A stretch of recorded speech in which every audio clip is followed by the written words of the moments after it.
You are now tuning in to Discover Your Potential with radio talk show host Dan Gilman, Cindy Gilman's son. So listen, participate, be inspired, know that you can discover your potential. Here he is, Dan Gilman.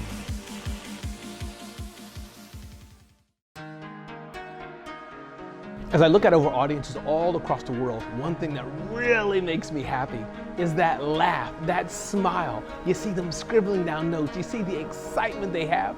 That's what I like so much. I'm Ramon Ray, founder of SmartHustle.com. I've started 4 companies, sold 2 companies, author of many books, an event producer, and in-demand small business expert. And I love going around the world and hosting and emceeing events or giving keynote presentations to audiences all over to inspire and educate them to grow their businesses. And that's we can be better humans for each other. From the first moment that I walked in and Raymond got up on stage, he just brought this incredible amount of energy with him, and he brought a lot of energy to the people around him, and he really engaged the audience. And with that, let's go network, let's go to the workshops and sessions, have a great day. And again, thanks for being here at the 10th Annual Small Business Leadership Conference. A lot of times when you go to a conference, it's pretty rare to get that amount of energy out of a host. Ladies and gentlemen, do you feel that you're smarter right now than you were an hour ago? Can we give another round of applause to Scott? He's very exciting, upbeat, and uplifting, and really wakes you up.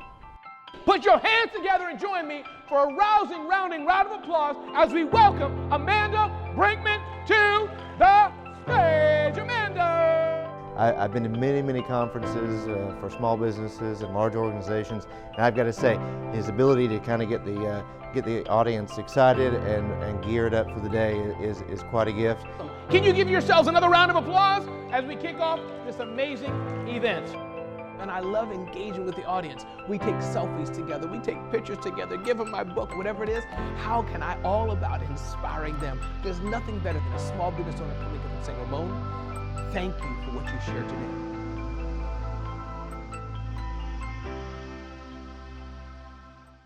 Hi, welcome to Discover Your Potential. I'm your host, Dan Gilman, and we have a very special guest today, Ramon Ray. He's a motivational speaker, an event host, a leading expert in personal branding and small business growth.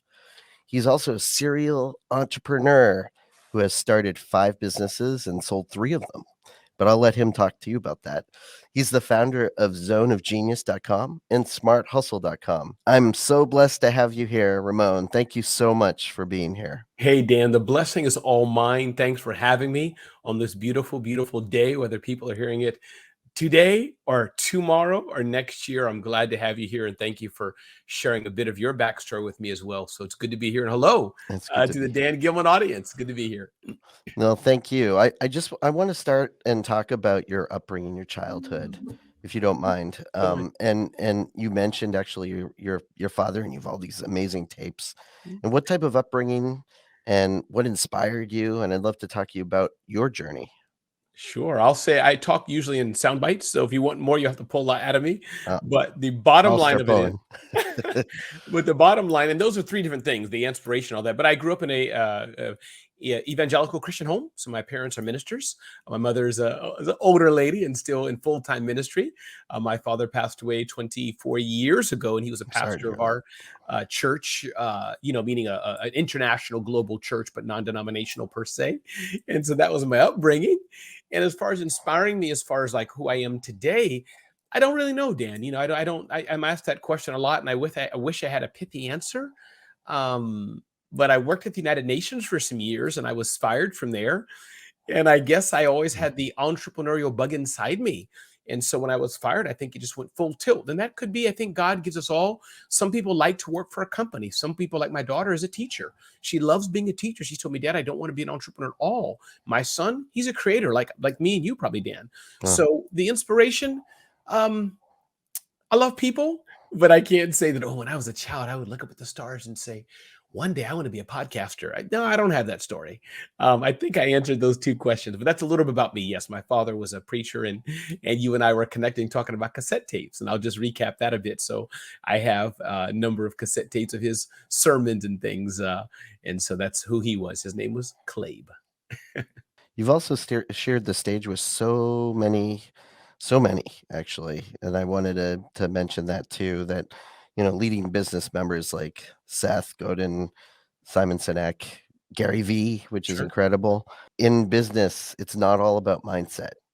Mindset, of course, is very important, obviously, but there's also you mentioned there's a science of running a business, and there's a lot of people now that are watching the show too that are in business and are interested in and even running their own business. But what type of advice can you help people or entrepreneurs? And I should also mention too, scaling a business is very important too. Sure.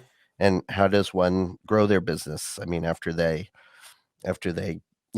build and actually get their science down. Yeah. No, I think it's a great question, Dan. And I think I'd love to hear your input on this as well. I always love to have a bit of back and forth and learn from my host. I'm not the fountain of knowledge. But here, of course, thank you for interviewing me. But I think two things I'll say, Dan. And as you asked, Dan, about the aspect of the science versus the mindset and the mindset, I think the mindset's important, sometimes maybe ignored too much, especially for us smaller businesses. But Dan, starting and growing a business is hard. You never get sales as much as you wanted or as fast as you wanted. You invoice a client and they renege, say they don't want to pay, say they're not going to do it with you anymore, or it comes late. That's just an example of when I say mindset. Hiring your team, you hire the wrong person, or they steal from you, or they're not as passionate in the business as you are. So those are just a few of the mindset things. John Acuff has a book out, Soundtracks. That's the older book. But I reference it because it reminds me, Dan, oftentimes that the childhood things we've all gone through, that affects our mindset. So I can go on more, but I'd love to hear more. Yeah, but I'll bridge a minute. So that's the mindset. Yeah. And the science part of that, I think, really goes back to, let's not also forget that we have to build a business. So there are things like, are we hiring properly? What is our profit margin? Are we making sales? Are we focused on who the customer is? Are we finding and identifying the right customer? So I think that's where the science and the mindset come in, and both are important. So those are a few things. I'm not sure if I got answered everything you asked, but those are a few things that come to mind to me to remind those who are starting out. It's not going to be easy. And if you just want a check, then you probably shouldn't have your own business. People talk about, have the passion and all that. Passion's important. But as the founder of 37 Signals said, I forgot the name, Tom Fried, I think it is, I believe it is. But, is that you need to also like the things you may not like to do. Like accounting is a weak area of mine, Dan, but I got to get it done. So I hope that's a little helpful. Many business owners, Dan, you can get caught up in saying, I'm doing it for the love, for the passion, which is good, especially if you have other revenue streams. But as you and I maybe are learning a bit more, a different lens than maybe our parents were. Yes. That business, if it's a business in itself, should generate revenue, unless, like many podcasts, may not generate revenue directly, right? John Lee Dumas talks about this and other people, but it can feed something else. So, but in generally speaking, if you're Becky making your first t-shirt company, or you're selling cool water bottles, at some point, the water bottle needs to be making money. Yes, absolutely. And harkening back to mindset, you mentioned something really interesting, that even your childhood or your upbringing affects your mindset. Yeah, I think to address the childhood part, Dan, I think that, thank you for asking that. I think that I'll refer back to the book, that I held up earlier. What did I say the name was? Soundtracks. Soundtracks, yeah. Yeah, and this is only an example, of it. But let's say, for example, you have problems, maybe you have problems with self-doubt or lack of confidence. Your parents, or you were bullied in school, whatever. It takes a bit of bravado to build a business. Now, you don't want to keep going. When Dan's telling me, Ramon, the bridge is out. Dan's telling me that, and I'm going headlong and I fall off. Dan told me that the bridge was out. I didn't listen. So I guess my point being, Dan, here is that those things that we go through in childhood, those negative things, they can affect us. We can work too fast, not have confidence, be mean to our team, things of that nature. So I think those things we have to heal from. And that's the kind of thing we're trying to understand, that why mindset, hence the whole reason for zoneofgenius.com. Our tagline, live life fulfilled, that there's something beyond just the tactics of business success. And I think that as business owners, as leaders, remember, Dan, Ramon, we're grown men. Well, we used to be little boys. So Yes. we used to have whatever we went through.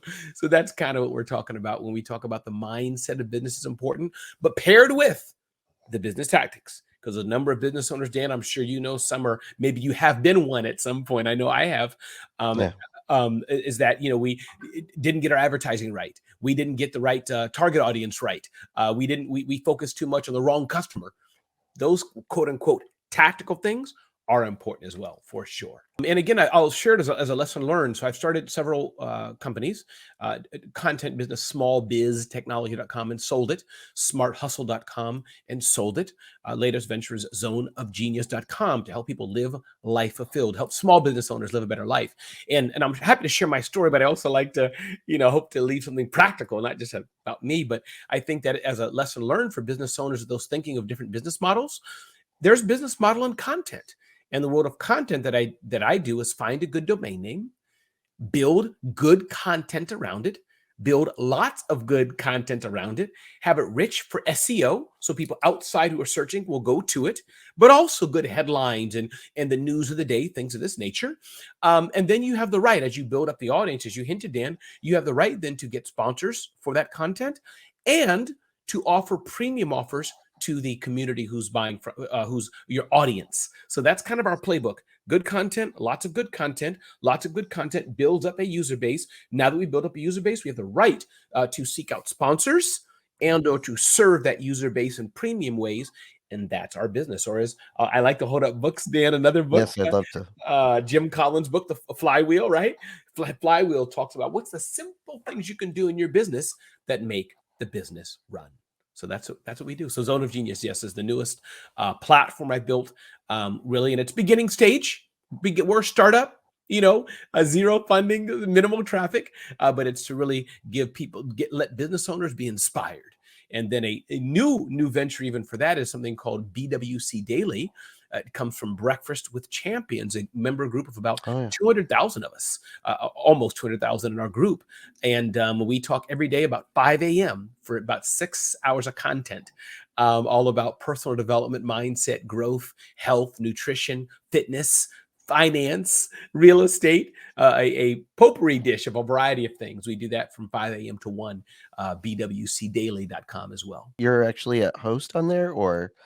Yes, host on there, and he's asked me to help lead the future growth of it. So Glenn Lundy indeed is the founder. Wow, and fantastic. Then he's asked me to lead the future growth of that a few weeks ago, and I'm working with a good team of people just to grow it and make an impact in the world. Oh, congratulations! That's Thank incredible. You. Yeah, Glenn, I love Glenn Lundy. He's incredible, and you, and what a team.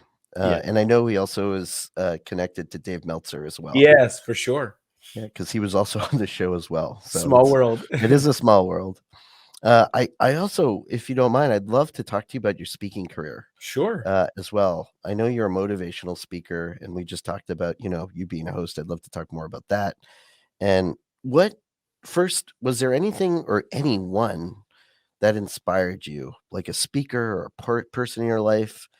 And what drove you to become a speaker and touch so many people's lives? Because speaking there's a science, there's an art to speaking. Sure. And I was blessed because I got to study with Les Brown for 2 years. Okay. And for me, it was just such an incredible connection. Yes. And I was it was by good fortune that I did, but to study with such a master storyteller. But he always mentioned a quote, and then I'll let you say, but he always said the most powerful person in the world is the storyteller.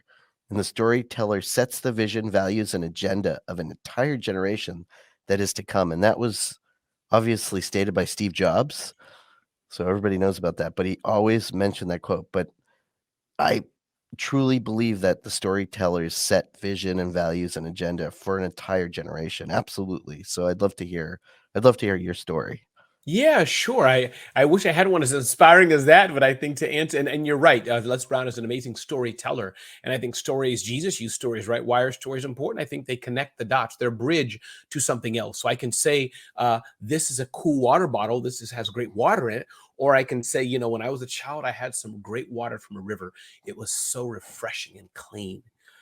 This water bottle is not a river, but boy, the water inside here is refreshing and clean. That's a silly story. I just made it up. But I think people resonate with that. So I think Les Brown is entirely right. Two people I can think of who I've observed over the years and really loved. One is Seth Godin, who's still Seth Godin, one of the greatest business marketers of all time and influencer and thought leader, not just in marketing, but in so many of the things. He's made an impact.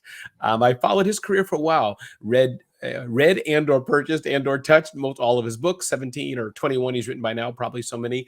One of them is This Is Marketing.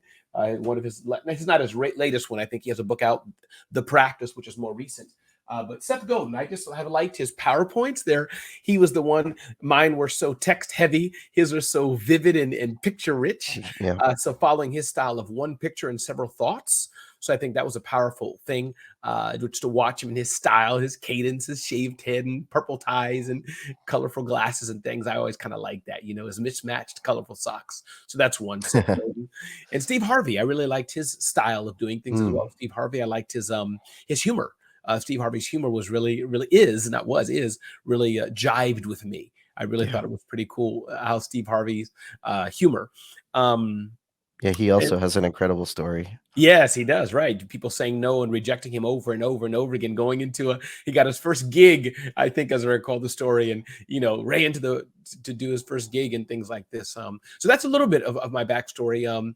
You may have asked, please ask those questions again and I'll answer again, please. Yeah, no, absolutely. I would say, who inspired you as a storyteller? That's what I started out to say. And Got it. also, did you have, I just go into the other question, but did you work with a mentor too? No. I think, no. Okay. I wish I did. I'd be better, but no mentor I can think of. But yeah, as far as who inspired me, I think that, yeah, I don't know. I'm just not an inspiring guy, I think, well, those were the ones I would say inspired me, Seth Godin and Steve Harvey to a degree, but inspire is probably too strong of a word. I looked up to them as models of speaking, but I think I've looked at so many great speakers and more so just different models. So yeah, I'm not, for me, Dan, and everybody's different. I've never kind of been that person so much to, wow, I feel overwhelmingly inspired. I just was never that kind of guy. Just kind of, my career overall, not just speaking, but I was a student of Inc. magazine, Black Enterprise Entrepreneur, read those magazines for years. I was a big email newsletter reader back in the day, before social media was powerful. And I think I've just been blessed to surround myself with amazing people over years, just seeing this speaker and that speaker and how they transform, how events are put together, how small businesses are built. And even in April 1999, when I bought my first domain, smallbiztechnology.com, shortly thereafter, I was doing one of my first interviews with an executive at Microsoft, which birthed into me a career of interviewing people. So yeah, I wish I could say, and I hope I don't disappoint people, I wish I could say that, oh man, this person inspired me, but my journey was probably a bit different. When did you embrace or find because the whole premise of, the show really too is discovering your potential. Okay. We don't always discover our potential fully, obviously. Sure. We can always keep growing. But my mother had this thing about, touching people's lives and moving forward. And the one thing, even though she wasn't, and sorry, Mom, but even though she wasn't wealthy, Yes, she was wealthy because inside, because after she passed away, I had literally over 100 people call me that I didn't even know that said, your mom touched my life. And beautiful. And she wasn't even on social media. Oh, Cindy Gilman. Cindy Gilman. All right. Yeah. And she was actually on AM radio for, 30 plus years. Yeah. And streaming as well, because I got her on streaming.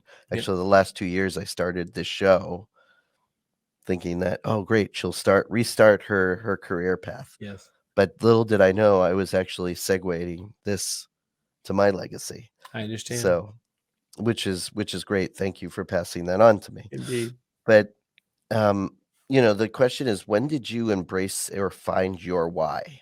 Sure.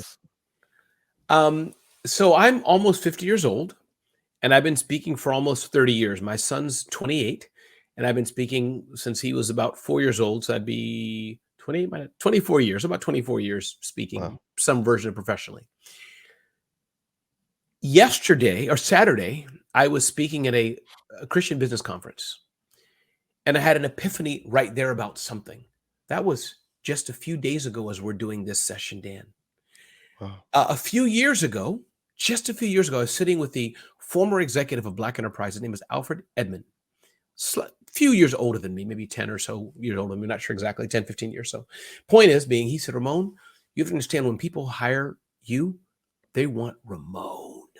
You have to understand, Ramon, the power you have, he explained to me. Dan, that was just a few years ago. And what I'm trying to say is that the reason why my story sometimes I feel is difficult, or you've kept coming back to it, which I sense it and I understand it, but hopefully this is helping others, because every journey is not going to be easy, right? Meaning even this conversation, meaning what I'm trying to get at is that I can't say 20 years ago I saw a light and a star came on. I've just spoken. I love speaking, like a chef baking, as it were. They just bake. That's what they do. LeBron, he's just playing ball. Yes. But imagine only 15, 20 years in his career, he's been giving hats to kids and all that, but did he realize, you know what? Through this, I can help other people. So yeah, Dan, only in recent days have I been more so embraced the tagline, you've seen my emails, unapologetically positive. Only in recent days do I wake up every single morning and put a post on Facebook and Instagram saying, make a positive impact in the world.